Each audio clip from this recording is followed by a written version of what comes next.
urur-siyaasadeedka mustaqbal ayaa maanta magaalada Galkacyo ku qabsaday soo baxda dadweyne mas'uuliyiinta ururka ay ka mid yihiin aasaasayaasha ururka ayaa ka qayb galay ololahan oo ka dhacay garoonka kubadda cagta Cawaale. Ururka mustaqbal ayaa ka mid ah ururada ku loolamaya doorashada dadweyne dhawaan la filayay inay ka qabsato gobolada Puntland. dhaxdiina jeclaan lahayn taagnahay qorraxdan jeclaan lahayn taagnahay aad iyo aad baan ka mahad celinayaa dhalinyarada iyo sharaftooda meesha timid aad iyo aad baan ka mahad celinayaa gobolka Mudug difaacaha uu horeeyo gobolka Sool waa Mudug soo sax maahan difaacaha uu horeeyo Puntland waa gobolka Mudug soo sax maahan difaacaha uu horeeyo Soomaaliya filla Soomaaliya geeyay Soomaaliya dawladda dhisay waa Puntland waana gobolka Mudug soo maahan mustaqbal waxa iskala gobolka Mudug waxa iskala gobolada Puntland waxaan rabnaa dhalinyaradiina inaad u codeysaan ururkiina inaad u codeysaan baa la rabaa ururkan wuxuu wataa aragti horumarineed aragti wuxuu wataa ina horumarin gaarsiyo dhamaanteen hal mar mustaqbal ma maqlo waa maasantiin dhamaantiin waxaan rabaa inaan halkaan uga diro fariin muhiim ah dhalinyarada gobolka Mudug dhalinyarada Galkacyo maanta waxaan u baahanahay hiilkiina qardha doorasho ka dhacday 25 kun oo qof baa codeeyay waa dad ilbaxa waxay soo saareen dhalinyaradoodii inay hogaamiyaan dhalinyaradoodii bay soo saareen inay hogaamiyaan xisbiyadoodii bay soo saareen inay hogaamiyaan dhalinyaradii dhisi lahayd aqoonta lahayd mustaqbal bay joogaan taageera mustaqbal waxaan rabaa halka inaan fariin u diro ra'iisul wasaare Xamza oo maalin dhaweeyay intuu muddo aamusnaa ka hadlay arrimaha Puntland Xamza oo Puntland matala kursigeeda ku fadhiya Puntland ilaali waa dabar dambeedkaaga waa difaacaaga ragga xamar joogo filada ku jira Puntland iyo Jubbaland waxay u yihiin dameer iyo labadiisa dhago waxba ku hambeen maayaan Puntland ilaalso waxaan rabaa inaan sidoo kale u diro fariin Xasan Sheikh madaxweyne waxa tiri Soomaali heshiis oo adduunka heshiis la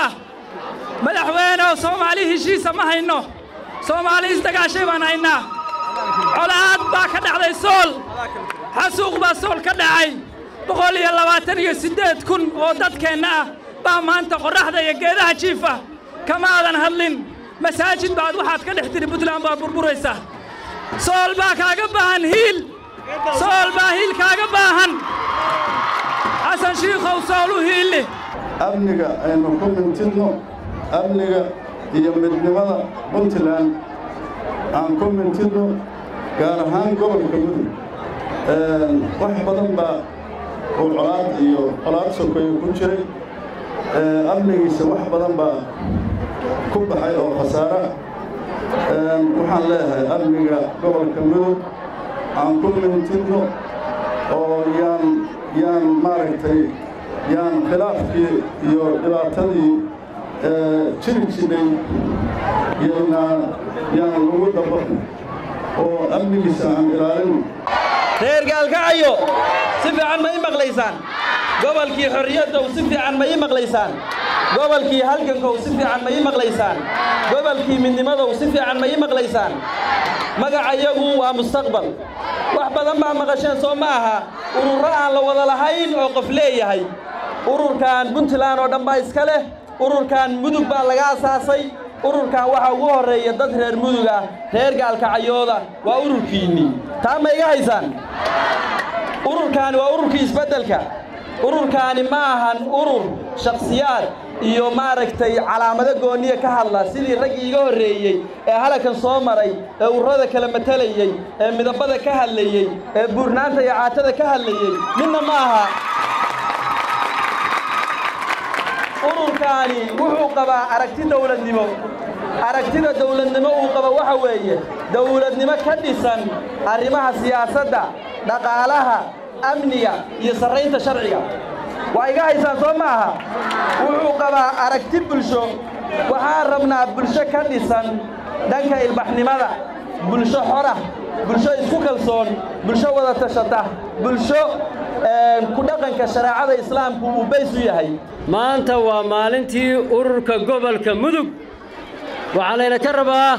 sida aan cududeena u muujinay inaynu ugu muujino 25 bisha May inaynu la soo baxno ururka gobolka mudug ee mustaqbal ururka gobolka mudug waxaa iska leh dhalinyarada aqoon-yahanka ah wiilasha iyo gabdhaha waxaan rabaa inaan halkan ka xuso ururo badan oo been u sheegaya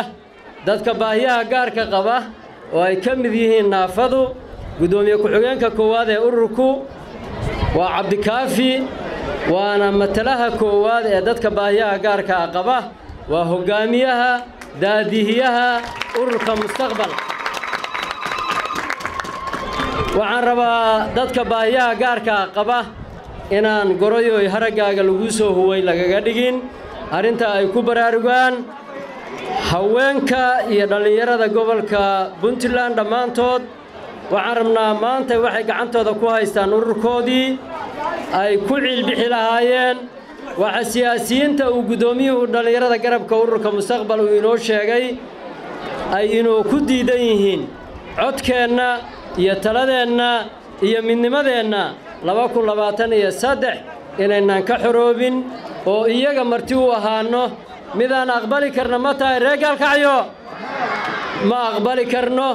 shacabku waxay diyaar u yihiin oo u soo baxeen oo hooyooyinka umusha iyo 80 jirka iyo ardaygu bannaanka u soo istaageen inay maanta ka xoroobaan in masiirkooda mugdi lagu hogaamiyo وبردكتون TV راديو درس الكعي si aad ugu adeegato Premier Wallet kaliya taabo batanka Pay ku aadi kaamirada QR-ka goobta aad wax ka iibsanayso gali lacagta iyo faahfaahin kooban taabo Next kadibna Confirm ugu dambeyntiina gali MPin-kaaga si aad u dhamayso iibsashada Premier Wallet waa habka ugu casrisan ee aad ku adeegan karto maalin kasta